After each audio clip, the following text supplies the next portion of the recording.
Olá pessoal do sétimo ano A e B, tudo bem com vocês? Espero que todos estejam bem.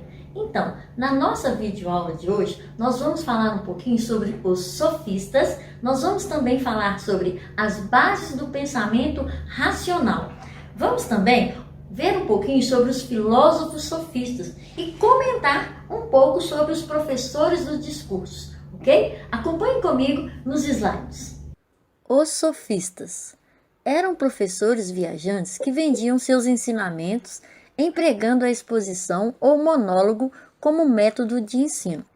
Alguns deles diziam-se mestres em qualquer assunto, desde a arte de fazer sapatos até a ciência política e de como viver bem na polis, ou seja, cidade grega.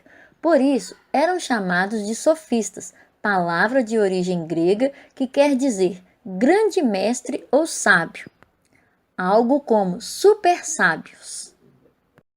As bases do pensamento racional.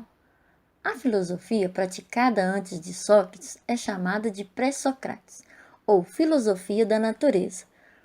Os pensadores pré-socráticos buscavam compreender a realidade e suas investigações partiam de um pressuposto. As respostas para os mistérios do mundo estariam no próprio mundo, ou seja, na natureza. Pensadores que se destacaram no período pré-socrático.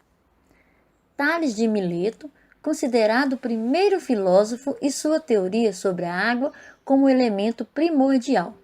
Anaximenes e o ar. Demócrito e o átomo. Empédocles e os 4 elementos essenciais: terra, água, ar e fogo. Os filósofos pré-socráticos eram denominados monistas, pois defendiam que o elemento primordial encontrava-se na natureza e era único. Outros eram considerados pluralistas, defendiam ser mais de um o elemento primordial, mas concordavam que esse elemento também era natural e não estava no campo da espiritualidade. Os filósofos da natureza propunham um novo método de investigação, deixando a explicação oferecida pelos mitos e priorizava o uso da razão como método de investigação da realidade, oferecendo à humanidade a possibilidade do desenvolvimento científico e tecnológico, permitindo a evolução de diversas áreas do conhecimento, como a física, a química, a matemática, a astronomia e outros, contribuindo assim para também a construção do conhecimento a respeito do mundo e das coisas fundamentadas na ética e na moral. Já os filósofos sofistas não tinham a intenção de explicar os mistérios do mundo, nem de comprovar as teses por eles desenvolvidas. Tinham foco na vida política e social, o que fazia com que eles se distanciassem, portanto, dos filósofos da natureza. Os principais nomes dessa corrente filosófica foram Hípias, Górgias e Protágoras. Os sofistas foram considerados os primeiros professores. Usavam a retórica, ou seja, a arte de convencer, de persuadir, falar bem, para ensinar, e seus alunos aprendiam a defender suas ideias e opiniões, utilizando a força de argumentação, marcando o pensamento e o método filosófico dos sofistas e deixando claro que a pessoa expressasse logicamente suas ideias com a finalidade de convencer o interlocutor. Os sofistas cobravam por seus ensinamentos, e essa era uma atitude incomum no período em que viviam. Por isso, eles foram chamados de falsos filósofos e acusados de não darem importância ao saber verdadeiro, mas utilizá-lo para o próprio benefício, inclusive financeiro. Considerado os professores do discurso, os sofistas, então, eram pessoas cultas e instruídas.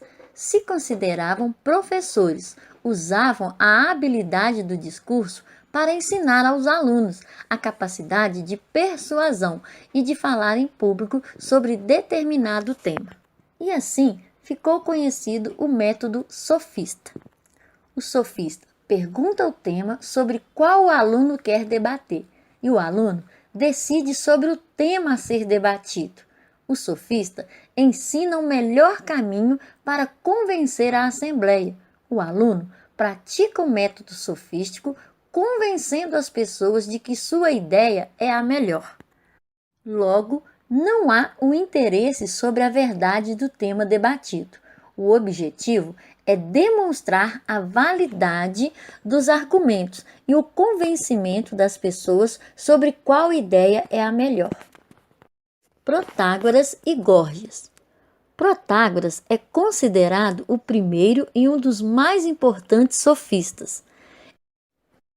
Ensinou por muito tempo em Atenas, tendo como princípio básico de sua doutrina a ideia de que o homem é a medida de tudo que existe. O homem é a medida de todas as coisas. Protágoras queria dizer que a justiça e a injustiça, o bem e o mal, devem ser sempre avaliados em função das necessidades dos homens. Seu propósito era formar cidadãos, cuja vida em sua plenitude é a vida pública. Conforme essa concepção, todas as coisas são relativas à disposição do homem, isto é, o mundo é o que o homem constrói ou destrói. Por isso, não haveria verdades absolutas. Toda verdade seria relativa a determinada pessoa, grupo social ou cultura.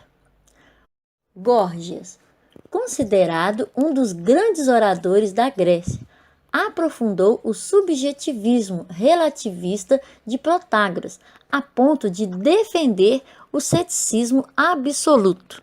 Afirmava que nada existia. Se existisse, não poderia ser conhecido. Mesmo que fosse conhecido, não poderia ser comunicado a ninguém. E deste modo, para ele, há coisas que são pensadas, mas não existem, ou seja, não há necessariamente relação entre o ser e o pensamento. Então, pessoal, espero que tenham compreendido. Qualquer dúvida, estou à disposição de vocês, ok? Um abraço, fiquem com Deus e até a próxima aula.